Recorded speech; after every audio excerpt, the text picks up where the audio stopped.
I'd worked as a police dispatcher for 9 years of my life. It's a career that takes a level of mental fortitude that I don't think many possess. I used to hate saying stuff like that, always thought it sounded so pretentious, but the truth is, it takes a special type of person to be willing to voluntarily listen to some of the things we have to hear every single day. Don't get me wrong, the job wasn't always grim, and it even had its decent moments.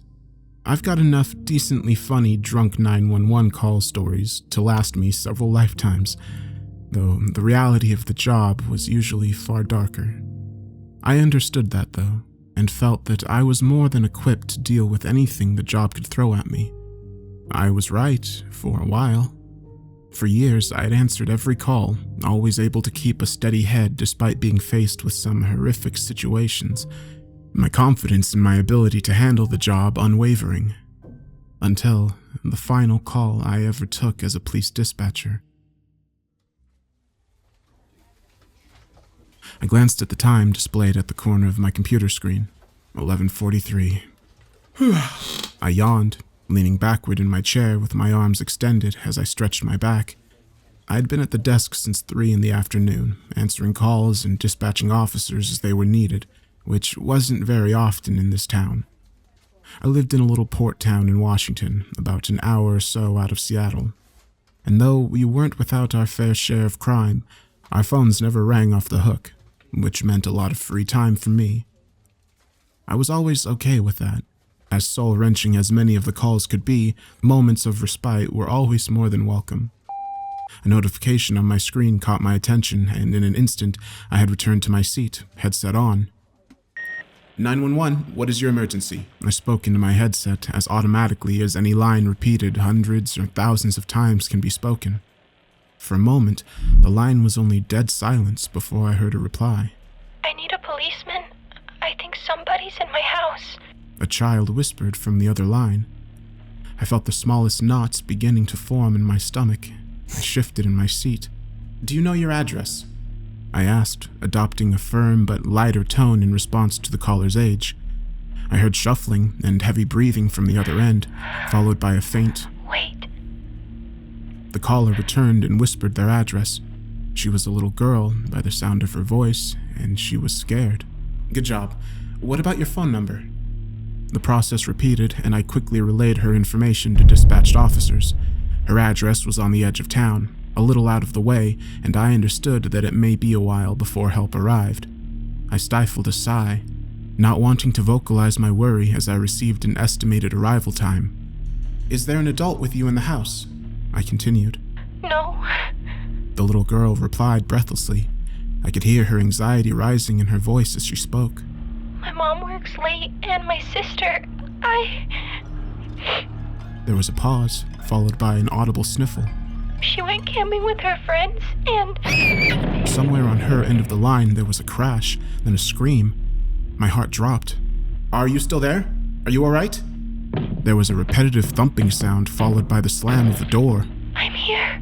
The little girl spoke breathlessly into the phone. Are you all right? I repeated the question. Yes. Was all she replied, barely above a whisper. Her tone worried me. She sounded more than afraid. Sad? No, disturbed was the proper word for it. Then she began to cry. Not as quiet as you would expect given her situation, but a deep, helpless sob that made my heart sink. When she spoke, it stopped altogether. Her sobs turned into a hysterical cry, and I could hear loud, repetitive thumps from her end, footsteps, and they were clearly not hers. They were heavy, far too heavy for a little girl. Without warning, a shrill cry, like the sound of microphone feedback, rang through my headset. The sudden assault on my ears caused me to jump, and my heart set off to racing like a jackrabbit. I fought the instinct to throw the headset off, and instead clenched my eyes shut as the noise faded as suddenly as it had come. I saw it. She sputtered through sobs. Oh, please.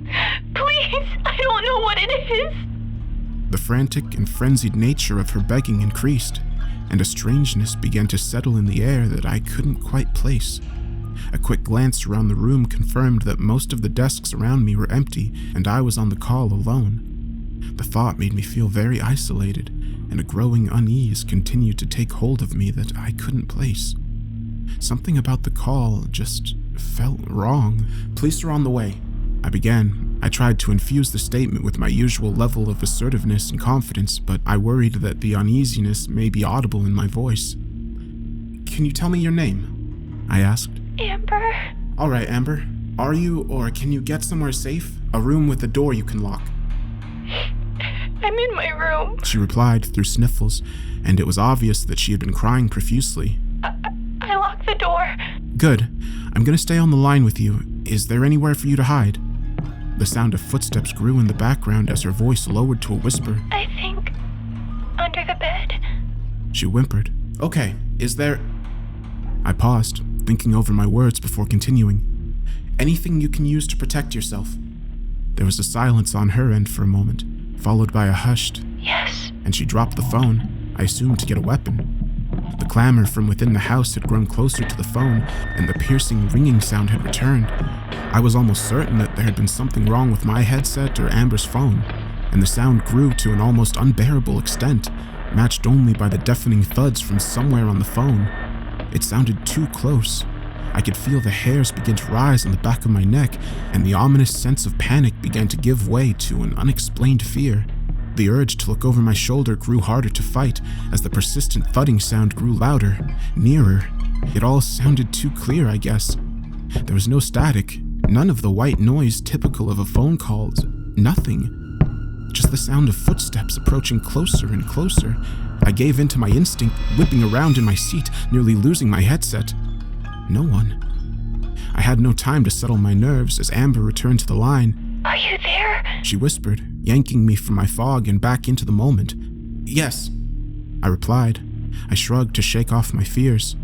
Something was very wrong with this situation. Despite my worries, I shifted my attention back to Amber. There isn't any weapon, The girl muttered. but I have something. There was a pause. "Okay, what do you have?" I asked, realizing my prompt was necessary. A rabbit. A pink rabbit? She said, and even over the phone I could hear a little embarrassment. My dad gave her to me when I was little. He said it would keep me safe. I didn't know what to say for a moment, but didn't want to miss a beat. "He was right," I said, as encouragingly as I could. "Everyone knows pink bunnies are great protection. Can you go back under..." I was interrupted. Amber, I miss you. I could hear a man call from within the house, so the intruder knew her.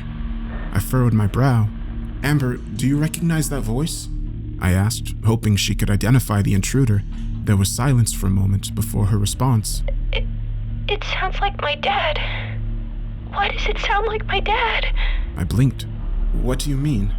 That's my daddy's voice. Why does it have my daddy's voice? I didn't know how to respond to that. Hell, I didn't know what to think about. Had his voice. Before I could ask what she meant, we were interrupted by a sound. The thing we heard has taken me years to try to understand. I've come to believe it was that thing's laugh. At the time, though, we couldn't know.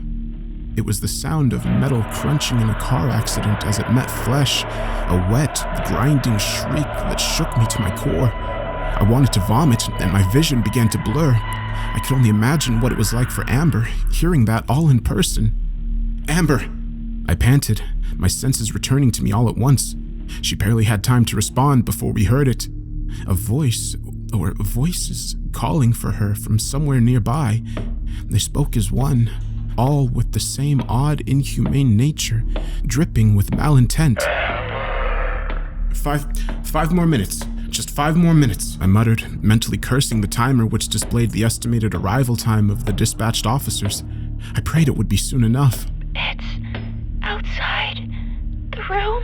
She whispered, her voice one of utter panic, before breaking into a quiet sob. I silently swore under my breath. "Amber, I need you to hide right now if possible.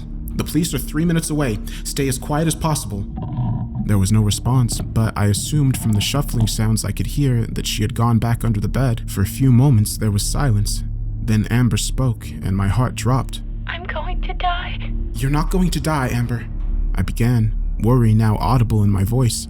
"I promise." It's It's reaching under the door. Oh my God.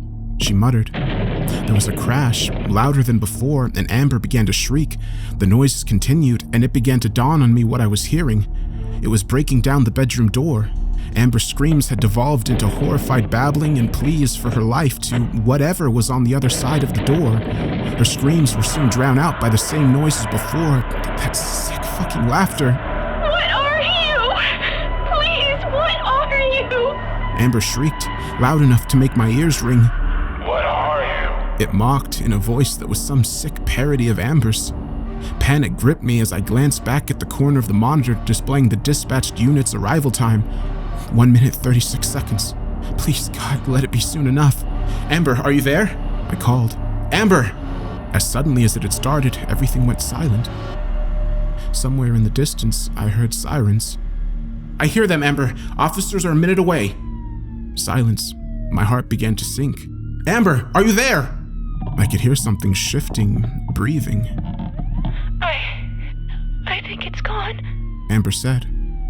A surge of relief rolled through me, and I let out a sigh and leaned back in the chair. 27 seconds, the dispatch time read, and the sirens in the background grew louder. You did well, Amber. Police are almost there. You did really well. I couldn't think of what else to say. I'd never had a call like this, and something about it all felt so strange. Something Amber had said began to ring in my mind. What are you? Amber, I began. What did you see? I was met with silence. Amber? Amber began to laugh. Amber? I said, my voice pleading, a wave of realization crashing down on me. The laughter grew more raucous and less human with every second. Somewhere in the background there was a knocking sound. They'd finally arrived, too late. I asked the only thing I could think at the moment. Why? The laughter stopped abruptly as the thing on the phone spoke. It was fun. There was a click and the line went dead. The house was empty when officers arrived. No signs of forced entry anywhere except the door to Amber's bedroom, the bottom of which had been torn away by something leaving a wide space to crawl beneath. And Amber, or what was left of her, decorated the room. Whatever had been there left nothing behind to identify it, only carnage. The case was never officially closed, and everyone had their theories as to what had happened that day, ranging from serial killers to a bear attack and everything in between. The call was never made public, not my decision, but not one I necessarily complained about either. I never want to hear that recording again. I put in my 2 weeks' notice that same night, though I never returned to work after that day. I'd been content to try and forget about that call. As callous as it may sound, I was content trying to forget about Amber, to forget whatever I had spoken to on that phone, but I don't think it's done with me. Last night, I had thought I was dreaming the sounds of footsteps running through my house as something screeched and laughed and mocked me just outside my bedroom door. I stayed in my bed long into the morning, and despite the sounds having stopped, paralyzed by a mixture of fear and confusion, until eventually I convinced myself to leave the bed. I crossed the room, cursing every creak the floor made under my weight. I lowered myself to the ground, holding my breath as I peered under my bedroom door. There was something there, but it wasn't moving. I mustered up the little bravery I had and rose to my feet, my eyes shut tight and a prayer on my lips. I pulled open my bedroom door slightly and stuck my head out just enough to see what lay outside. I stifled a gasp, and tears flooded my eyes as I bent over to pick up the object. Placed right outside my door was a little pink bunny, covered in dark stains. From somewhere within the darkness just beyond the bedroom door, Amber's laughter echoed.